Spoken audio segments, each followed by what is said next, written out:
आज हम पढ़ेंगे 9th क्लास की बी हाइव बुक की second poem wind.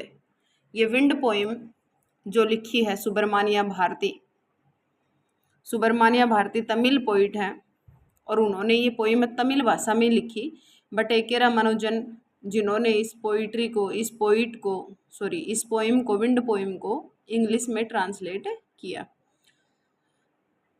Wind poem को ए के रामानुजन या सुब्रमण्या भारती जिनके द्वारा ये ओरिजिनल रूप से लिखी गई है, वो मनुष्य जीवन की परिस्थितियों का एक सिंबल मानते हैं विंड को। जैसे मनुष्य के जीवन में बहुत सारी परिस्थितियाँ आ जाती हैं, बहुत सारे सोरोज आ जाते हैं, वैसे ही विंड जब आती है तो वो क्या क्या नुकसान करती है। बहुत सारी परिस्थितियाँ आती हैं तो वो क्या नुकसान करते हैं। चलो इसको लाइन टू लाइन पढ़ते हैं। द विंड ब्लाउज, ब्लो हवा का बहना जो होता है उसको ब्लो बोलते हैं। और ऐसे ही लग गई तो वो ताहती है यानी present simple. The wind blouse हवा बहती है स्ट्रांगली तेजी से, एंड कोजिज कारण बनती है। जब भी क्रिया के आगे ऐसे लग जाए तो उसका अर्थ हमेशा क्या ताहती है में होता है। कोजिज और कारण बनती है। ए लॉट ऑफ होता है इनफ, डिस्ट्रक्शन यानी विनाश। जब बहुत तेज हवा चलती है यानी तूफानी हवा चलती है तो विनाश का कारण बनती है। How can we make friends with it, तो हमारी इसके साथ दोस्ती कैसे हो सकती है। कैन आ गया तो सकना। How can we make friends with it, हम हवा के साथ दोस्ती कैसे कर सकते हैं। अगर हम मजबूत बन जाएंगे, परिस्थितियों को झेलने की ताकत रखेंगे, तो अपने आप ही हवा से हमारी फ्रेंडशिप बन जाएगी। तो पोइट है वो एक विनती करता है हवा से, विंड हवा, कम सॉफ्टली धीरे धीरे चलो। डोंट ब्रेक, डोंट का अर्थ होता है मत, मत करो। डोंट का अर्थ क्या होता है मत। Don't break the shutters of the windows, window है और विंडो के जो शीशे लगे होते हैं, चाहे वो शीशे के हो सकते हैं, लोहे के हो सकते हैं, लकड़ी की हो सकती हैं, यानी विंडो को जो बंद करने वाली दोनों साइड की, तीनों साइड की जो खिड़कियाँ होती हैं उनको शटर बोलते हैं। तो उनको मत तोड़ो, तेज चल के विंडोज को मत तोड़ो। डोंट स्केटर, स्केटर यानी बिखेरो, मत बिखेरो। द पेपर्स, जो भी डॉक्यूमेंट्स हैं, कागजात हैं, उनको बिखेरो मत। Don't throw down, throw down का अर्थ होता है नीचे फेंकना, मत नीचे फेंको। The books on the shelf, shelf पे अलमीरा में जो भी बुक्स रखी हैं उनको नीचे मत फेंको। देयर वहाँ, लुक देखो, व्हाट यू डिड क्या कर दिया तुमने। यू थ्रो की सेकंड फॉर्म थ्रू, तुमने फेंक दिया। देम उनको, ऑल डाउन सभी की सभी जो बुक्स थी, सभी की सभी जो कागज थे उनको आपने नीचे फेंक दिया। यू टोर, टीयर की सेकंड फॉर्म टोर, फाड़ डाला, तुमने फाड़ डाला। The pages of the books, तेज हवा चल के उन बुक्स के क्या फाड़ डाले, पेज फाड़ डाले। यू ब्रॉट रेन अगेन, देखो तुम वापस से बारिश ले आई। यू आर वेरी क्लेवर, तुम बड़ी चतुर हो। एट पोकिंग फन, पोकिंग होता है उड़ाना, फन यानी मजाक। एट विकलिंग्स, एट का अर्थ इशारा करने के लिए किया जाता है यानी की तरफ। वीकलिंग्स यानी कमजोर, देखो तुमने क्या किया है। जो भी कमजोर लोग हैं उनका किस तरह मजाक उड़ाया है। जो बुक्स थी उनको हवा से नीचे गिरा के कैसे उनके पेजों को फाड़ डाला है। यहाँ पे वीकलिंग्स का अर्थ ये होता है जो कमजोर हैं, जो परिस्थितियों का सामना नहीं कर पाते हैं, उनका हमेशा क्या बनाया जाता है, मजाक बनाया जाता है, क्योंकि वो वीक होते हैं। और एक वीक पॉइंट होता है वो चाहे मनुष्य की लाइफ में हो, चाहे एनिमेट थिंग्स हो और चाहे इनएनिमेट थिंग्स हो, उनका क्या बनता है, मजाक बनता है। तो अपना कमजोर पक्ष तो दिखाओ ही मत, कमजोर तो बनो ही मत।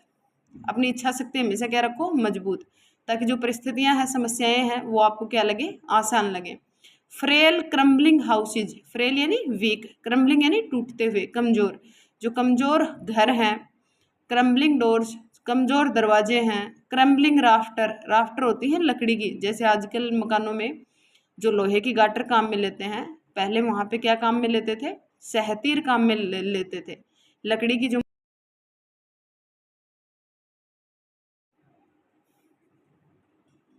क्रम्बलिंग राफ्टर्स, जो सहतीर हैं, जो लकड़ी के मोटे लट्ठे हैं, जो पहले मकानों में गाटर की जगह, लोहे के गाटर की जगह काम में ली जाती थी, उनको कहा गया है। क्रम्बलिंग वुड, टूटते हुए पेड़। क्रम्बलिंग बॉडीज, टूटते हुए शरीर।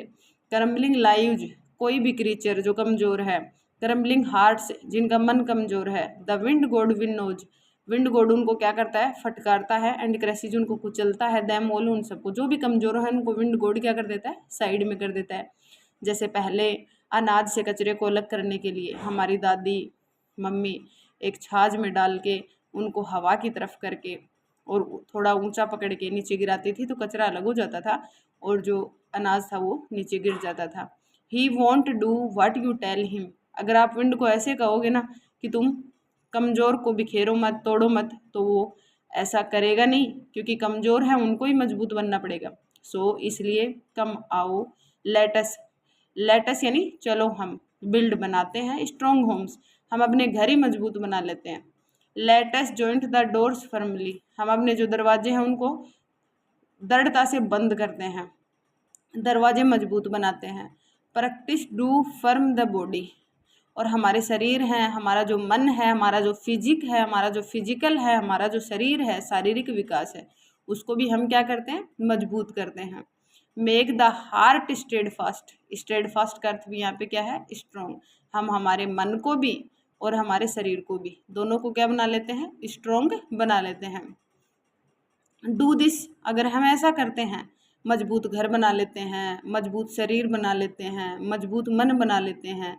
And the wind will be friend with us, तो जो हवा है वो हमारी क्या बन जाएगी, दोस्त बन जाएगी। दोस्त कौन बन जाएगी, यहाँ पे मनुष्य जीवन में आने वाली परिस्थितियां हैं वो उसकी फ्रेंड बन जाएगी और मनुष्य उनको इजीली टैकल कर पाएगा। The wind blows out, blows out होता है बुझाना, एक्सटिंग्विश, हवा है बुझा देती है। वीक फायर्स, जो हल्की आग होती है, हल्की ज्वाला होती है, कमज़ोर ज्वाला होती है, उसको बुझा देती है। He makes strong fires roar and flourish, और जो मजबूत, जो तेज आग होती है उसको वो और मजबूत बना देती है। इट मीन्स जो कष्टों से, संघर्षों से, कठिनाइयों से, समस्याओं से इजीली सामना कर लेते हैं, वो उतने ही मजबूत बन जाते हैं। तो कमज़ोर बनने की बजाय हम क्या बने, मजबूत बने, जिससे आने वाली परेशानियां हैं वो हमें कुछ भी ना लगे। हिज फ्रेंडशिप इज गुड, अगर हम परिस्थितियों से दोस्ती करते हैं, फ्रेंडशिप यानी दोस्ती, तो वो हमारे लिए अच्छी है। We praise him every day, और हमें उनकी प्रत्येक दिन क्या प्रशंसा करनी चाहिए, क्यों, क्योंकि परिस्थितियां ही हमें क्या बनाती हैं, मजबूत बनाती है। तो सुब्रमण्या भारती द्वारा ये जो विंड पोइम है, ये 9th क्लास के सिलेबस में बच्चों के लिए इसलिए लगाई गई है कि जीवन में आने वाली जो परेशानियां हैं, जो सोरोज हैं, जो संघर्ष हैं, उनको इग्नोर ना करके उनको फेस करो और अपने आप को क्या बनाओ, मजबूत बनाओ।